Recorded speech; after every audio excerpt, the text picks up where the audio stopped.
Yesterday, a multi-billionaire with apparently no working knowledge of government or of appropriations, a self-appointed president of the United States, Elon Musk, issued a marching order for House Republicans to go against their own elected leadership and shut down the government.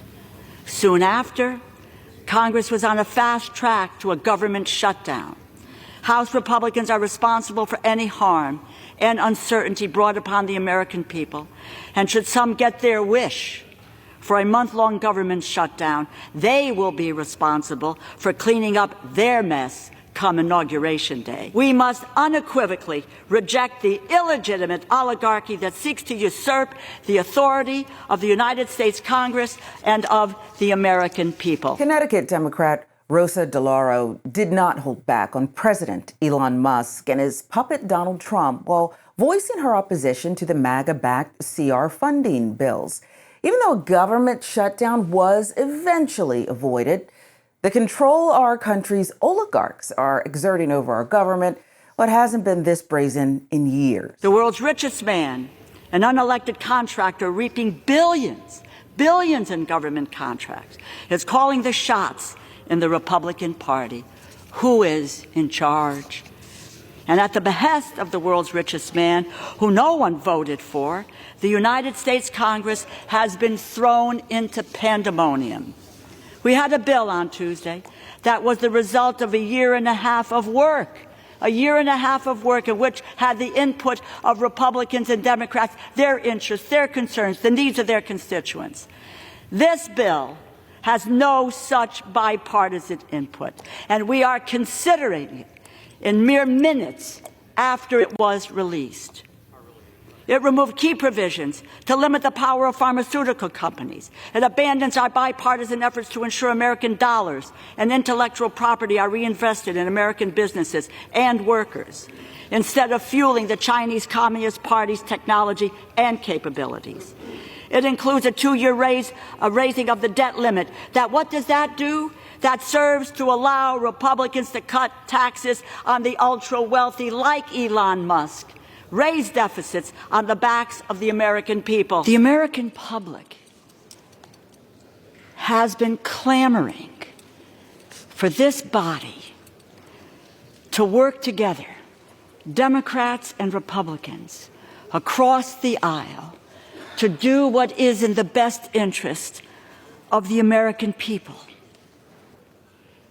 To that end, and to give credence to what the American people are clamoring for, so they begin to have trust in us again and what we do in this body, is that we've been working since last August of 2023, on a supplemental disaster relief bill. We worked assiduously over the next several months, day in and day out. And I will just say to my colleagues on the other side of the aisle, I recognize I am part of what's called the Four Corners. And it was the Four Corners of the Appropriations Committee, Mr. Cole and myself and Senator Murray and Senator Collins, who wanted to get these bills done, the appropriations bills done, by December 20th, because we believed that we could have done it and get these bills done. We were told no. We were told no.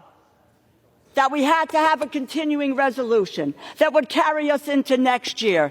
No government should be run by continuing resolutions. That is not good governance. But there are those in this body who don't know how to govern and don't care about governing. When it comes to DeLauro's appeals to bipartisanship, you have to wonder if they're even worth pursuing in today's political climate. At this point, it seems like Republicans are more motivated to sabotage themselves and the entire political system than to actually govern. Their strategy revolves around doing as little as possible while blaming Democrats for the chaos they themselves create. We worked hard And to talk about what some of my colleagues have said, the Democrats are in the minority in this body. When you have the pen, which is what the Republicans have, they write the bill. They write the bill. They post the bill. They agreed on a bill. They signed it.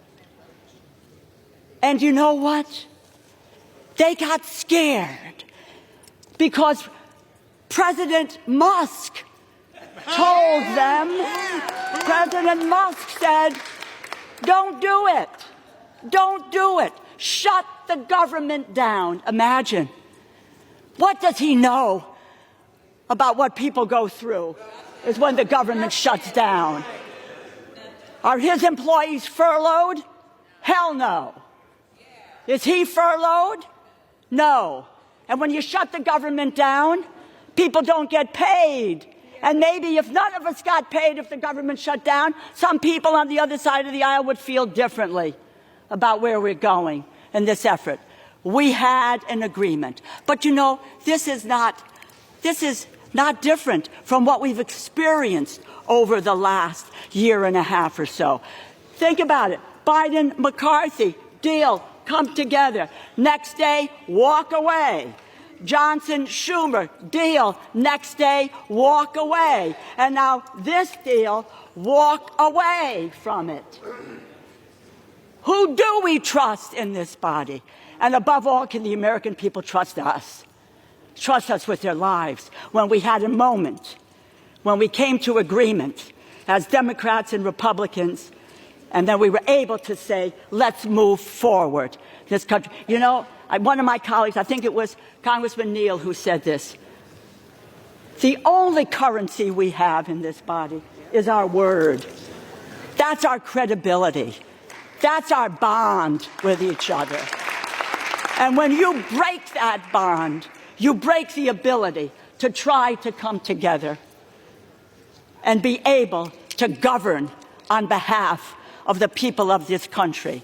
What was left out of this bill, I understand what's in it, but what's left out is unconscionable. After the first Musk-led CR funding resolution failed, despite the Republicans holding the majority, DeLauro was at it again the following day. Her persistence highlights the stark contrast between Democrats trying to legislate and Republicans using every opportunity to obstruct and delay. But 2 days ago, a multi-billionaire with apparently no working knowledge of our government or of appropriations, someone who is a self-appointed president of the United States, Elon Musk, issued a marching order for House Republicans to go against their own elected leadership.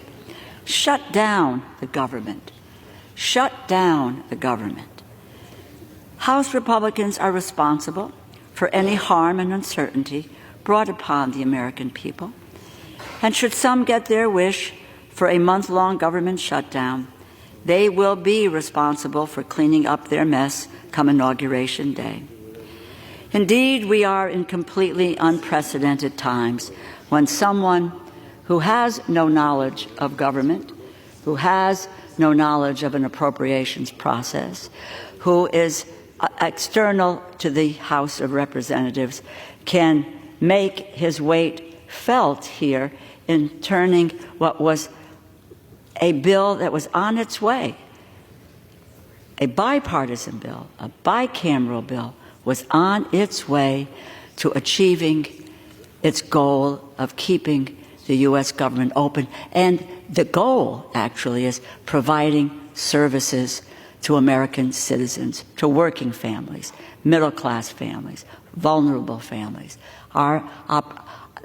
where our responsibility lies.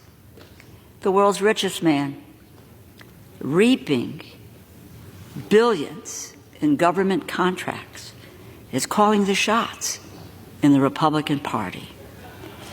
At the behest of the world's richest man, who no one voted for, the United States Congress has been thrown into pandemonium. It leads you to the question of who is in charge. I thought that there was a Republican majority in this body, not a President Musk majority. The bill removes key provisions to limit the power of pharmaceutical companies.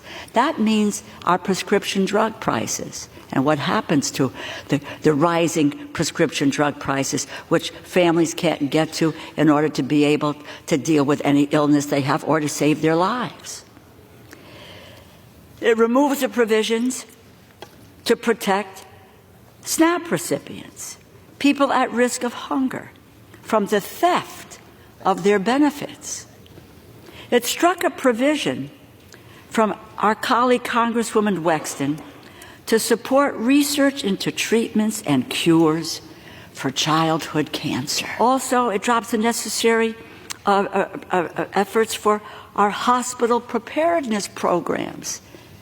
And that's hospitals all over the country. And I might add, where that's really a big problem is in rural America and hospitals, which were clamoring for these efforts. And as well, shortchanges programs to prepare for future public health emergencies. Musk, who got rich off of $20 billion in federal contracts for his companies, he now makes half of his company's cars at Tesla. Tesla's $7 billion plant is in Shanghai. He clearly does not want to have to answer any questions about how much he plans to expand his business and businesses in China, and how many American technologies he plans to sell to the highest bidder. We must unequivocally reject the illegitimate oligarchy that seeks to usurp the authority of the United States Congress and of the American people. Elon Musk's involvement in our political system has increased dramatically ever since he started funding Trump's re-election campaign. And let's not be naive, okay? He's expecting a return on that investment, whether it's through favorable tax policies, which he wants, deregulation, which he wants, or further privatization, which he wants. Musk's goal is to solidify his influence and financial power while the rest of the country bears the cost. As for the future, the fact that oligarchs like Musk, Jeff Bezos, Mark Zuckerberg, Peter Thiel, and others no longer even care to hide their involvement in shaping policy is deeply alarming.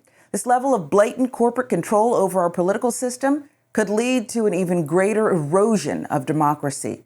On the other hand, it might also awaken a new era of class consciousness as more Americans realize just how rigged the system is against them. The reality will likely be a mix of both, corporate influence growing unchecked while grassroots movements fight to take back power. The question is, which side will prevail?